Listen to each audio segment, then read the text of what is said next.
Now we were really sick and tired talking about the new iPhone 6s, so we asked Sahil to buy one for himself and he obliged very humbly. So putting everything to rest, no more iPhone talk. Here is our heavyweight boxer Sahil with his iPhone 6s Plus review. Take a look. So how do you regain the title of the world's best smartphone? I bet Apple hasn't faced that problem in the last few years. Fortunately, earlier this year, Samsung happened. They launched the Galaxy S6, which totally took the battle to the iPhone 6. If you look at the big screen segment, Samsung's Note devices just dominate, and they are arguably the best devices out there. This year, Apple has come back. They have a new device. Apple claims everything has changed out here. They talk about a new technology that may change the way we use our smartphones. So let's find out if the iPhone 6s Plus can take the battle to the Galaxy Note 5 and win the title of the world's best big screen smartphone.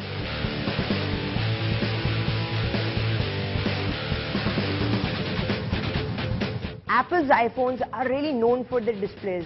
They're known to have color accurate and beautiful displays. And the new iPhone 6s Plus is no different.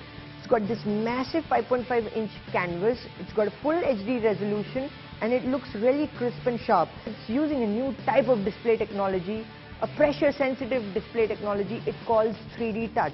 With the 6s Plus, what we can do is apply a bit of pressure to this camera icon. And then we have this contextual menu here, which works like a right click on a PC. And here we can cycle through options. We can take a selfie, we can take normal video, we can take a slow motion video, or we can take a normal photograph. This works across a lot of apps.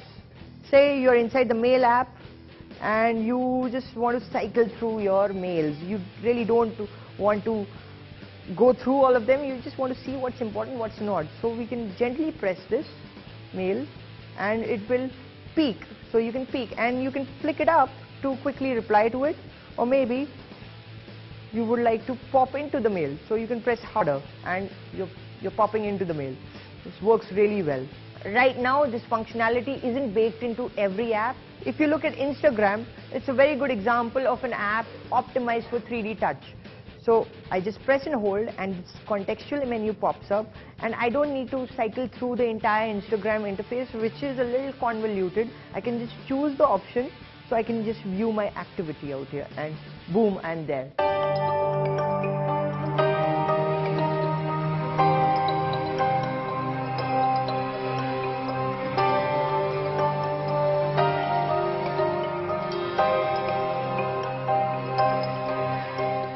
For the first time in years, the iPhone camera gets a big resolution upgrade. By that I mean, now there's a 12 megapixel camera in lieu of the 8 megapixel camera that was there on the iPhone for a couple of years.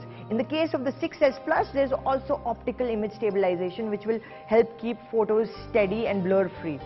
On the front, you get a 5 megapixel camera, but there's also a cool trick that Apple has employed. It's able to light up the screen like the rear flash, so it's going to give a big advantage to the iPhone camera in terms of selfies as opposed to phones like the Galaxy Note 5. It also adds 4K video for good measure, so overall it's a really good camera phone. It's kind of a stalemate between the Galaxy Note 5 and the iPhone 6s Plus, to be honest.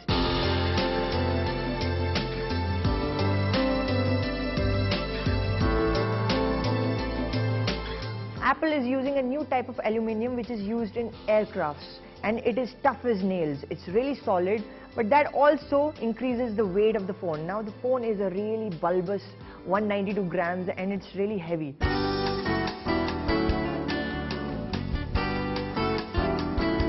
Now the one area where the iPhone 6s Plus completely blows away the Galaxy Note 5 is sheer performance. According to certain benchmarks, the iPhone 6s Plus is as fast as a 2-year-old MacBook Air, and that is completely amazing. Even if you look at gaming, first of all the best games come first to the iPhone, and the graphics are just out of the world. You'll see no stutters, no lags, and they will be as beautiful as, say, a Xbox 360 console.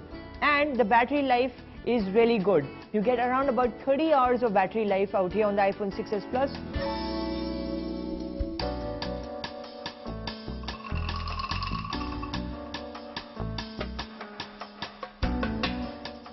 The new iPhone 6s Plus is going to leave you in a bit of a dilemma. Here's the problem. 82,000 bucks for a phone with 64 GB of memory is just crazy. You shouldn't be paying that much of money out here. The problem is the pricing. The variance is 25,000 bucks. For that money, you can get the OnePlus 2. Beat that. And that's where the iPhone loses its plot.